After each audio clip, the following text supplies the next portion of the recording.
सांगली मिरज परिसरातील इंजिनिअरिंग आणि MBA कॉलेजच्या शोधात असाल तर ही रील पूर्ण बघा, प्रत्यक्ष येऊन खात्री करा आणि मगच ऍडमिशनचा निर्णय फायनल करा। हे आहे सांगली मिरजेच्या मध्यवर्ती ठिकाणी ऑटोनॉमस NAC A ग्रेड असणारं अंबाबाई तालीम संस्थेचे Sanjay Bokare group of institute Miraj. इथे MBA, पॉलिटेक्निक, इंजिनिअरिंग मधील 7 ब्रांचेस मधील तुमच्या आवडीच्या ब्रांचच्या प्रवेशासाठी नक्की भेट द्या।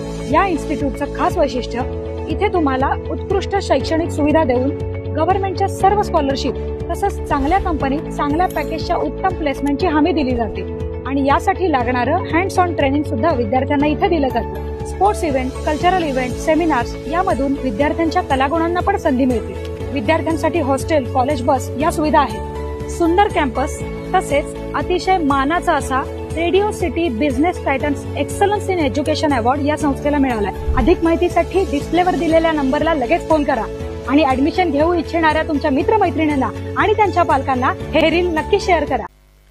ताज्या बातम्यांसाठी महान करेला सबस्क्राइब करा आणि बेल आयकॉनला क्लिक करा। वडवड नागनाथ येथील मंदिरात भाविकांची गर्दी। नागनाथांच्या संजीवन समाधीवरील स्वयंभू शिवलिंगाचे भाविकांनी घेतलं दर्शन। शिवभक्ती आणि शिव आराधनेसाठी सुरू झालेला श्रावण महिना पवित्र मानला जातो।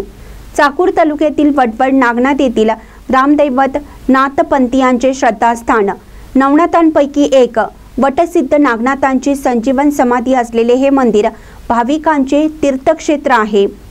वडवडची भूमी नागनाथांची तपोभूमी, ध्यानभूमी आणि कर्मभूमी आहे।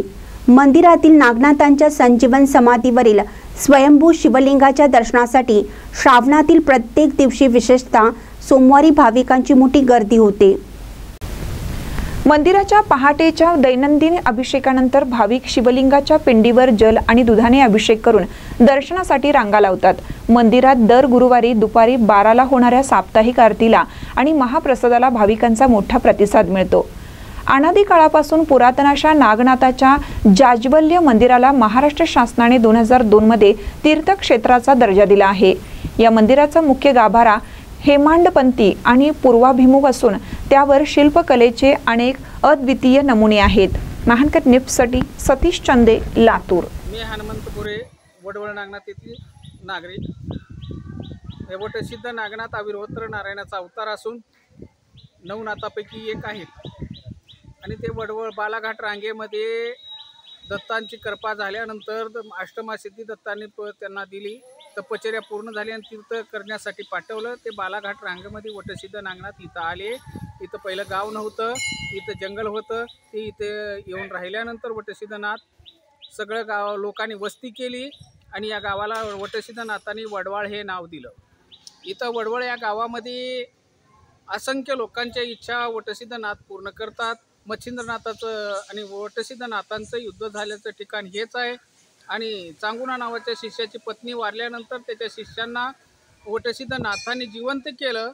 तेव्हा वडवळ गावातील लोकांनी कोणीही गावामध्ये मृत्यू जर झाला तर या मंदिरामध्ये प्रेत आणून टाकू लागले। वटसिद्ध नागनाथ त्यांना जिवंत करू लागले आणि मग धर्मराज यमाला कोडं पडलं। धर्मराज यम ब्रह्मदेवाकडे गेले। ब्रह्मदेव स्वतः वडवळ गावी आले आणि वटसिद्ध नाथांना सांगितलं की हे असे जिवंत करू नका म्हणून। तेव्हापासून जिवंत करण्याचं राहिलं आणि इथं वटसिद्ध नागनाथ मंदिरामध्ये असंख्य लोकांच्या इच्छा पूर्ण होतात। मनोभावे कोणीही जे जर आपली इच्छा बोलून दाखवली तर ते पूर्ण होतं। संजीवन समाधी वटसिद्ध नाथांची या वडवळ गावामध्ये आहे आणि वडवळ गावाच्या लोकांनाच नाही तर परिसरामध्ये बघा राज्यामधल्या लोकांना हे तीर्थक्षेत्र पवित्र क्षेत्र माहीत झाल्यामुळं असंख्य लोक दर्शनाला येतात, आपली इच्छा बोलून दाखवतात आणि वटसिद्ध नागनाथ त्यांची इच्छा पूर्ण